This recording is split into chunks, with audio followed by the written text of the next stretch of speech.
Hello বন্ধুরা, তো পনির packet দেখে কী মনে হচ্ছে পনির লাভাররা কোথায়? তো আজকে আমি বানাবো শাহি পনির। তার জন্য আমুলের প্যাকেট নিয়েছি পনিরের। তো এরকম মানে সাদা সাদা করে ভাজতে হবে, বেশি লাল করবে না। আর গোটা গরম মশলার একটা প্যাকেট নিয়েছি, আর তার সঙ্গে তেজপাতা দিয়ে দেবে, আর কুচনো পেঁয়াজ, তারপর আদা কুচি, টমেটো কুচি আর রসুন এটা লাগবে। আর এ দেখো এইভাবে ভেজে নেবে, বেশি তেল ইউজ না করলেও চলে যাবে।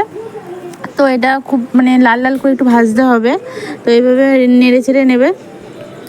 তো এটা খেতে একবার আমি ফার্স্ট টাইম ট্রাই করলাম, তো এটা দারুণ লেগেছে, অসাধারণ লেগেছে।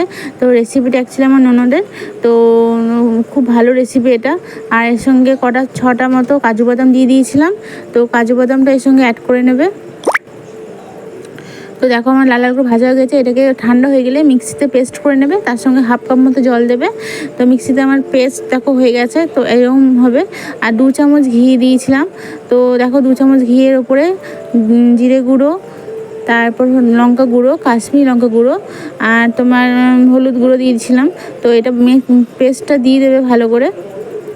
আর একটুখানি চিনি লাগবে, আর নুন অল্প, চিনিটা পরিমাণ মতো দেবে। তো এটাকে ভালো করে গ্রেভি টাইপেরই হবে এটা। তো ওই যে মিক্সিতে ধোয়া জলটা দিয়ে দেবে একটুখানি। তো আমার এটা দেখো তেল ছেড়ে দিয়েছে, তো এবার আমি পনির কোটা দিয়ে দেবো। তো লাস্টে আমি দুধটাকে 3-4 বার ফুটিয়ে ফুটিয়ে সরটাকে তুলে রেখেছিলাম, তো লাস্টে এটা দিয়ে দেবে। আর এর কালারটা ঠিক এরকম হবে। তো আমি এর সাথে কম্বো রেখেছি ফ্রায়েড রাইস, তোমরা চাইলে পরোটা, লুচি, রুটির সঙ্গে খেতে পারো, খুব ভালো লাগবে।